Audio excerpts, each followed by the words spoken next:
today on Divorce Court.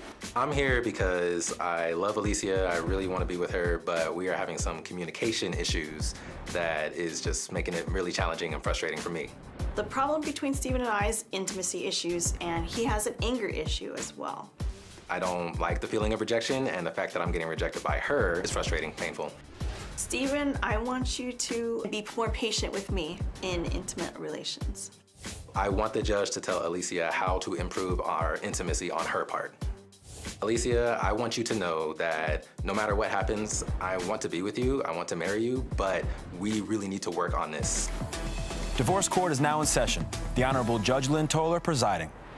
Good day, ladies and gentlemen. I'm here today with Alicia Martinez and Stephen Christopher James. Ms. Martinez and Mr. James, you have been together for 3 years, engaged for 2. This is a before your vows. You wanted me to give my best opinion on the state of your union. You've given me your marriage license with permission to tear it up. Should I believe that the union is ill-advised? You filled out my compatibility test, which I thought had some interesting things in it. But before we get to any of that, Ms. Martinez, I'm going to start with you. Why don't you tell me a little bit about your relationship and what's concerning you about a possible trip to the altar? Well, like you said, we've been together for 3 years and engaged for 2, but we don't necessarily get a lot of time to ourselves, and we wish that we had more of that. Roughly, we get to see each other around 2 to 3 times a week, and in that time, it's only a couple of hours. Why is that? Is it work? Do you live far apart? Well, yeah, the commute between us can be up to like 45 minutes to an hour. That's nothing. That's next door in California, 45 minutes. Go ahead, I'm sorry. Well, there's a lot of traffic also, and I'm the sole caregiver of an elderly relative who's showing signs of dementia, and I'm responsible for everything for her. And it takes... Do you work as well? Yes. I work as a librarian at an elementary school, and then sometimes I can work overtime there for dedication to the school. Okay. Mr. James, do you concur with her that one of your major problems is the inability to see each other? You just don't have the time. We really don't have the time, no. Our schedules conflict because of our jobs, and what do you do? I'm a massage therapist. Okay. It's a very strenuous job, so when I get off, normally I just want to go home and just rest, relax, but we actually have a date night that we commit to every week. So when I get off, I go straight to her, and it takes about an hour simply because of traffic. You know? So I'm already tired, and when we go on date nights, it's fun, it's good. We go out, we eat, we go to a movie sometimes, you know, but because she's living with a family member, I'm also living with a family member who am I paying rent to, we don't really get the alone time that I would like to have, per se. Are there other issues that evolve from the fact that you don't see each other very often? Well, since I'm a caregiver for her, I tend to feel like a lot of guilt leaving as well, because she depends upon me for everything. And it can be very stressful. Also, I don't like driving too much, but a lot of times, always on my mind is just going to be taking care of her. Let me ask this, Mr. James, you said in your paperwork to me that intimacy was a real issue, and it wasn't simply a function of lack of time. Why don't you tell me what you think the problem is in that area? To be honest with you, I feel that the problem is that she's just uncomfortable with the whole idea of intimacy, not so much with me, but basically she'll become hesitant anytime we're alone. That's what I feel. So she's told me that she wants me to voice what I want, and the thing is, like, I'm not used to that. I'm not used to saying, hey, I want to do this, I want to do that. I'm used to, I'm in the mood, you're in the mood, let's go. You know, like, that's what I'm used to. So it's challenging, it's frustrating, simply because we already don't get enough time together. So when we do get alone time, it becomes You would like to make good use of it. Yeah, you know? Ms. Martinez, what is your response to his comments in that area? Well, for one, I wasn't really raised in that kind of setting. Like, I wasn't really taught comfortable and open with your sexuality. Some people are, some people aren't. I'm more conservative. I like privacy. Well, most women like privacy, I think, that's the sex part. But I don't know. I mean, I don't know. I'm old, so I could be wrong. Let me ask you this, Mr. James. You say you're not used to voicing your desires. if you see that you have a woman who's not comfortable with her sexuality, wouldn't it behoove you, in order to get what you want, to start doing that which you're not accustomed to? I have started voicing, but the thing is, she likes to make excuses, honestly. Like, for instance, we went out to dinner one time, and it was on my side of town. So during dinner, I told her, hey, you know, before I take you home, let's stop by my place, you know? And I get that my place is also a challenge. Again, I live with a relative, Right. you know? And I don't have my own room. I live in a loft. You know, so we don't exactly get the privacy that we like, per se. But Clearly. this particular relative, she has a strict rule where nobody enters the loft if I have company over. So when I mentioned that we can stop by my place just to do what I wanted to do, she makes the excuse. She goes, I'm too full to have sex. It's a new one. Ms. Martinez, what is your take on that particular situation? I'll make excuses, but a lot of times I just don't feel comfortable in his loft because you can hear anything that happens from downstairs. And that makes me feel very self-conscious. Right. And You're already not comfortable with the whole idea of it, and then you're exposed more or less because of the circumstances. Y'all ever get a motel room? We have, yeah. And even then, it's still a challenge. The first time we got a motel, she said that she needed to digest the food that we were eating, and don't feed her no more. You know? I think you should stop that altogether. The other excuse that she made was she said it was too hot in the room, and I understand that. Right. You know? But even then, I feel that I shouldn't have to say everything that I want. You know, like we're already laying in bed together, like. And I want to make a move, I don't feel comfortable making the move because I feel like she's going to push me off or make some sort of. Does that commonly occur when you do make a move? Commonly, yeah. Commonly. I got you. We need to talk about this some more, but before we do, I want to change gears for a moment and talk about your concerns about his anger. he became frustrated and he said some very hurtful things. Such as? He said that if he couldn't get what he needed, then he would probably look towards other women. And that hurt a lot.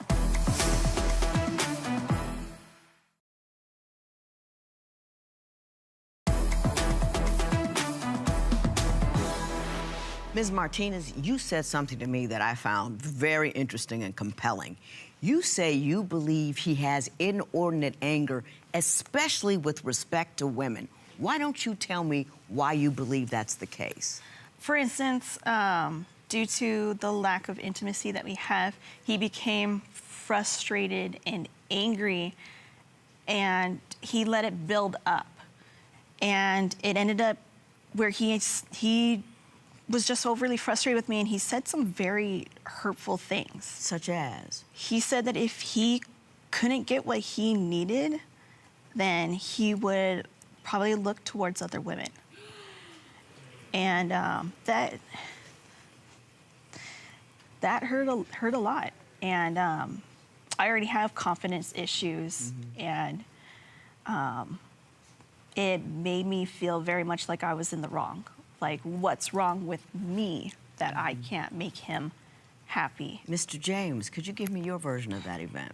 To be honest with you, Judge, like, when I get angry, I don't really remember what I said, per se. I personally would never go out and look for another woman while I'm in a relationship, you know.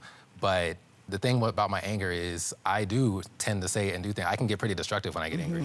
So because of that, I learned on my own to just kind of just contain my anger.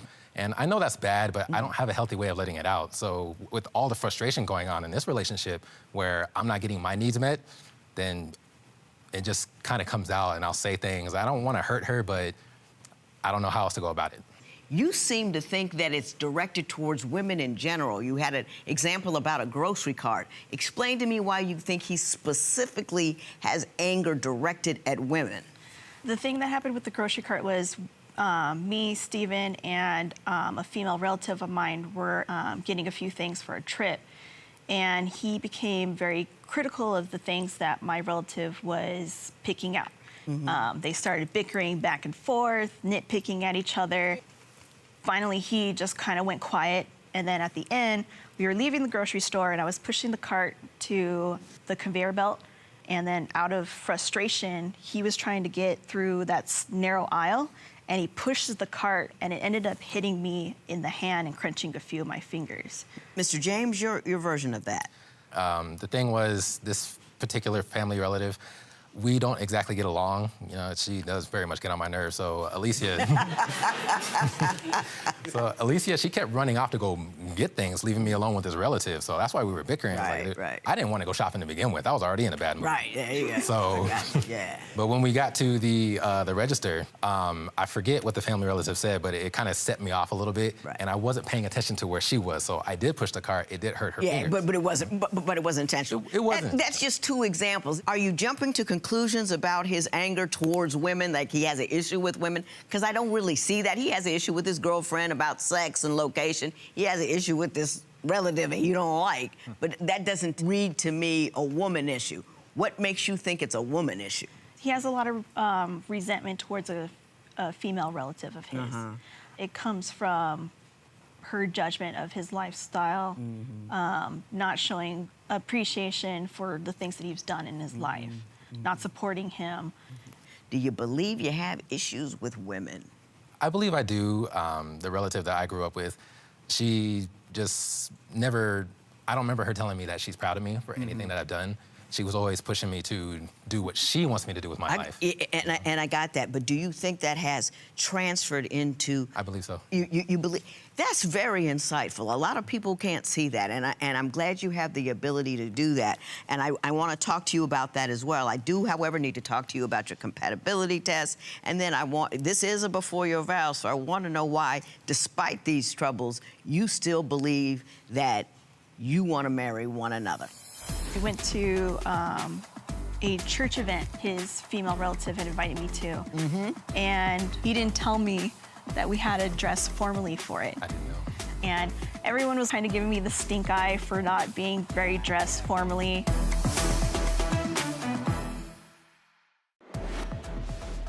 Can a relationship thrive when sex drives are polar opposites? Tell us what you think at Divorce Court.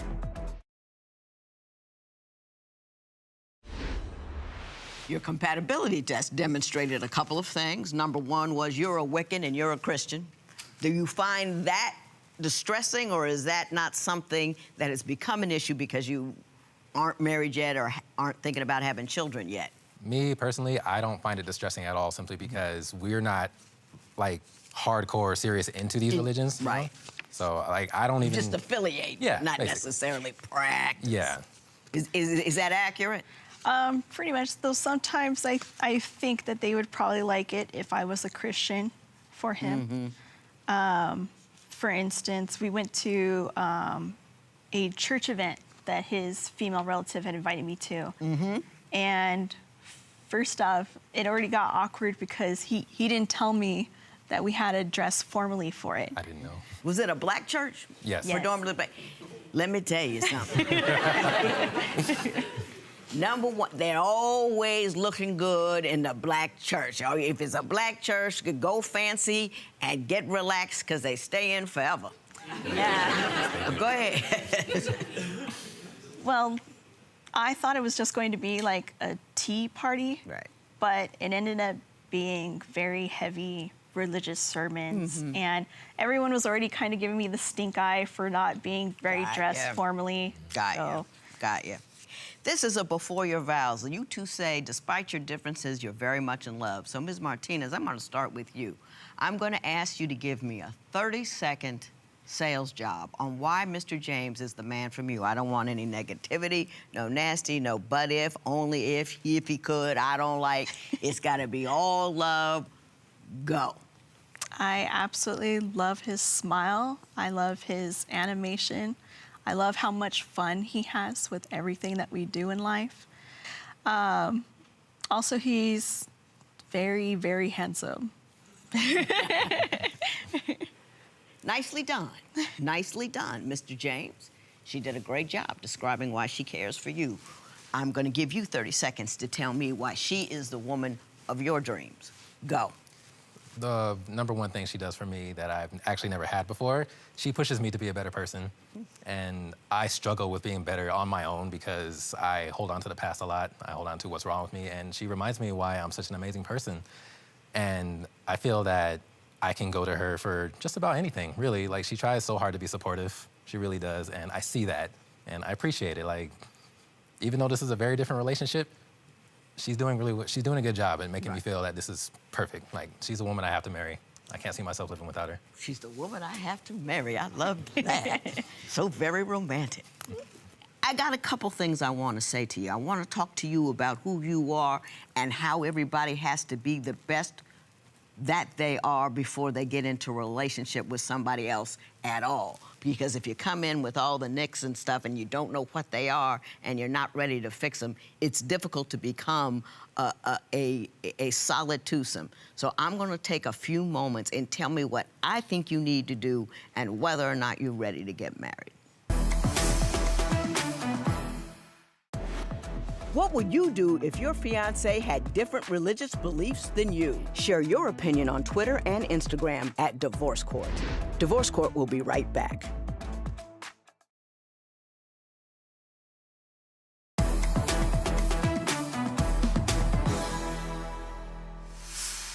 I enjoy you two, and let me tell you why.